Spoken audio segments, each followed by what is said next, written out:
My name is Ethan Calloway, and 72 hours before my wedding, my mother called me and said 7 words that split my entire life in half. Your brother needs us more than you. That was it. No apology, no hesitation. Just a sentence delivered like a weather report while I stood in my garage workshop, sanding the legs of the dining table I had built for the home my fiancé and I were supposed to start together. The sawdust was still on my hands when she added the part that made my stomach turn cold. Your father won't be standing beside you at the ceremony. I remember staring at the unfinished walnut wood in front of me and noticing absurd details instead of reacting properly. A knot in the grain shaped like a crooked eye, the hum of the fluorescent light overhead, the fact that my coffee had gone cold 20 minutes earlier. Anything except the reality that my father had just chosen my older brother over me again, because that's what this really was, not scheduling conflict, not family emergency, not some unavoidable tragedy. It was another chapter in the same story I had been living since I was 6 years old. My brother Damien was always the storm, and the rest of us were expected to rearrange ourselves around him.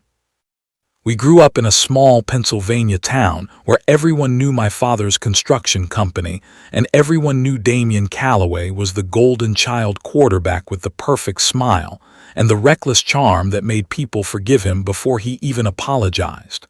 Teachers loved him. Girls loved him. Coaches practically worshipped him. My father built his whole identity around Damien's victories. Every touchdown became a family achievement. Every scholarship offer became dinner table conversation for months. Meanwhile, I was the quiet son in the garage building birdhouses from leftover lumber while my father drove 2 counties over to watch Damien throw footballs under stadium lights. When I was 13, I built an entire treehouse behind our house by myself using scrap wood from one of Dad's job sites. 2 floors, rope ladder, small pulley system for hauling books and snacks. I spent 6 weeks on it during summer break. The day I finished it, Dad climbed halfway up the ladder, looked around for maybe 20 seconds, then checked his watch because Damien had baseball practice. "Looks sturdy," he said before climbing back down. That was the whole review. Meanwhile, Damien once got a participation trophy in basketball, and my mother framed the photo in the hallway. The older we got, the worse it became. Damien crashed cars, switched college majors 3 times, borrowed money he never repaid, and somehow every disaster became evidence that he needed more support. I got scholarships, worked 2 jobs, graduated with honors in architectural design, and the family treated it like I had quietly paid a utility bill. Nobody dislikes dependable people faster than a family addicted to chaos. Dependable people stop being seen. They become infrastructure. I learned that young. By 28, I owned my own small custom furniture business. Handcrafted tables, cabinets, restoration projects. The kind of work where people run their fingers across the wood and suddenly get emotional because it reminds them of a grandfather or a childhood kitchen. I liked that kind of work. Honest work. Quiet work. Work where things fit together because you took the time to make them fit. That's where I met Lena Brooks. She walked into my shop carrying a broken cedar chest that belonged to her grandmother and asked if I could repair the hinges without replacing the original hardware because old things deserve the chance to stay themselves. I fell in love with her before she even finished the sentence. She was a trauma nurse with tired eyes, quick sarcasm, and the kind of kindness that made people tell her the truth without realizing they were doing it. Our first date lasted 6 hours because neither of us noticed the restaurant closing around us. She listened when I talked, really listened, not waiting for her turn, not scanning for something more interesting, just present. It was the first time in my life I felt fully visible. 3 months after we started dating, she introduced me to her grandfather, Walter Brooks, 70 years old, retired mechanic, Vietnam veteran, hands permanently stained with engine grease no matter how much soap he used. He lived alone outside town in a white farmhouse with a collapsing barn and wind chimes that sounded haunted after dark. Walter spoke in short sentences and judged people entirely by consistency. If you showed up when you said you would, he respected you. If you didn't, you were done. Simple system. I liked him immediately. He liked me after I helped him rebuild an old motorcycle engine in silence for 3 hours without pretending I knew more than I did. You listen before touching things, he told me afterward. That's rare. My parents barely reacted when I got engaged. My mother's first question was whether Lena planned to keep working those brutal hospital hours after marriage. My father asked how much the venue cost before asking if I was happy. Damien, meanwhile, arrived 40 minutes late to the engagement dinner with a new girlfriend and somehow still became the center of conversation because he announced he was thinking about launching a business. He had no business plan, no savings, no experience. But my father lit up like Damien had invented electricity. By dessert, they were discussing investment opportunities while Lena quietly squeezed my knee under the table because she could feel me disappearing again. Then Damien's life exploded 6 weeks before the wedding. His girlfriend left him. His business partner stole money from him. He got drunk at a casino 2 states over and ended up arrested after punching a security guard. My parents went into full emergency mode. Every conversation became about Damien's mental state, Damien's stress, Damien's future. At one point my mother actually said, "Your brother," at rock bottom, Ethan. This wedding timing is difficult for him. As if my marriage were a scheduling inconvenience.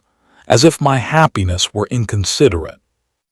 3 days before the ceremony, my father called. His voice had that careful tone weak men use when they know they're doing something shameful but still hope sounding uncomfortable counts as morality. Damien says seeing me stand beside you right now would destroy him emotionally.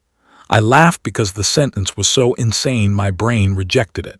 Dad, I'm getting married. Silence. Then, he says it'll feel like we're celebrating you while his life falls apart.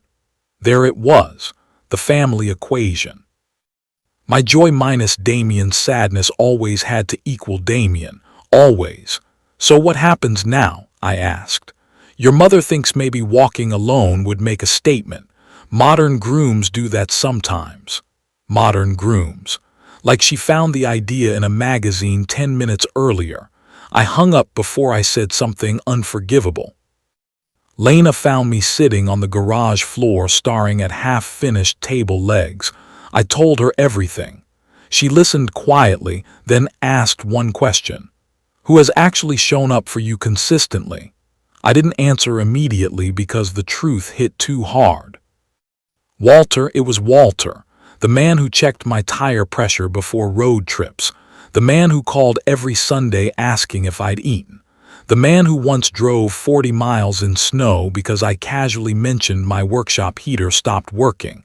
He arrived with tools and soup without being asked. Ask him, Lena said softly. He already sees you as family. I drove to Walter's farmhouse the next morning. He was outside repairing fence posts when I arrived, wind cutting across the field hard enough to sting your face. I stood there like an idiot rehearsing the sentence in my head while he hammered nails into old wood. Finally, I told him my father backed out. Walter didn't ask why, didn't criticize my parents, didn't offer sympathy wrapped in pity. He just leaned on the fence post and said, "What time should I be there?" I swear something inside my chest broke apart right then, not painfully, more like ice cracking at the end of winter. "You'd really do that?" I asked. Walter looked offended. "Boy, I would have been insulted if you asked someone else." The twist started the night before the wedding. Around 11 p.m., Lena received screenshots from Damien's ex-girlfriend. Turns out Damien had lied about nearly everything. The failed business, gambling debt, the stolen money, money he lost betting online. The breakdown: my parents were sacrificing everything to manage, mostly manipulation designed to keep attention fixed on him. And the biggest twist: Damien had apparently told multiple people he hoped the wedding got postponed because he couldn't handle Ethan finally being the successful son. Successful son. I stared at those words for a long time, not because they hurt, because they explained everything. Saturday arrived cold and bright. Walter showed up in a dark suit that clearly felt unnatural on him. He kept adjusting the tie like it might attack him. Before the ceremony, he handed me a small wooden box. Inside was my grandfather's watch, my actual grandfather, Dad's father, the one person in my childhood who treated me like I mattered equally. He died when I was 16. Your grandmother gave me this years ago, Walter said. Told me to hold on to it until there was a man worthy of wearing it. I couldn't speak for several seconds. My own family had forgotten that watch existed. The venue seated 180 people. Everyone stood when the doors opened. And there I was beside Walter Brooks, not my father. The entire room understood the story instantly. You could feel it moving through people like electricity. My father sat in the third row looking 20 years older. My mother's jaw was tight with embarrassment disguised as indignation. Damien wasn't there. Nobody knew why until halfway through the ceremony when whispers started spreading near the back. Apparently he'd been arrested again that morning after driving drunk into a gas station signed 30 miles away. My mother left the ceremony crying. My father stayed frozen in his seat, staring at Walter's hand on my shoulder.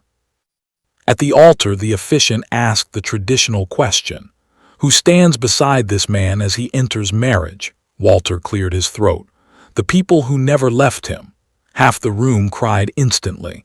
Even the officiant lost composure. Lena grabbed my hand so tightly I thought my ring finger might snap. Best feeling of my life. But the biggest twist came during the reception. My father approached Walter near the bar while guests danced around them. I only overheard part of it later because several people told me the exact same story. My father apparently said, "That should have been me." Walter took a slow sip of whiskey before answering. "Then you should have shown up." That was it. No yelling, no speech. Just truth delivered clean and sharp. An hour later, my father asked to speak privately outside. We stood near the lake behind the venue while music drifted through the walls. He looked exhausted, smaller somehow. "I failed you," he said quietly. "I kept thinking Damien needed us more." I remember looking at him and realizing something devastating. He genuinely believed love was measured by who was struggling loudest, and because I survived quietly, he assumed I needed nothing. "You didn't fail me once," I said. "You failed me consistently." He cried then, actual tears, first time I'd ever seen it, but grief arriving late is still late. The story should end there, but life rarely stops neatly. 2 weeks later, Damien overdosed in a motel outside Pittsburgh. He survived, barely. Rehab followed. My parents finally faced the truth they had spent decades avoiding. Damien wasn't the golden child. He was a black hole they kept feeding while everything around him starved. My mother called me crying one night saying, "I don't know how we lost our family." And for the first time in my life, I answered honestly. "You traded it piece by piece. Every time you taught us Damien mattered more." 6 months later, Walter had a stroke. Minor, but enough to slow him down. Lena and I moved him into the guest house behind our property. Every morning I'd bring him coffee before work, and he'd complain about birds stealing tomatoes from the garden while pretending not to enjoy retirement. One afternoon, while helping him organize old tools, I asked why he stepped in so easily when my own father stepped back. Walter shrugged like the answer was obvious. "Blood tells you where you came from," he said. "Love tells you where you belong." My father eventually started trying. Really trying, therapy, rehab meetings with Damien, letters instead of guilt trips, accountability instead of excuses. Some wounds scar over. Others stay open just enough to remind you where the blade went in. We speak now, carefully. But when my first son was born 2 years later, do you know whose name we gave him? Walter. Because family isn't who shares your DNA. Family is the person who walks beside you when everyone else decides you're strong enough to walk alone.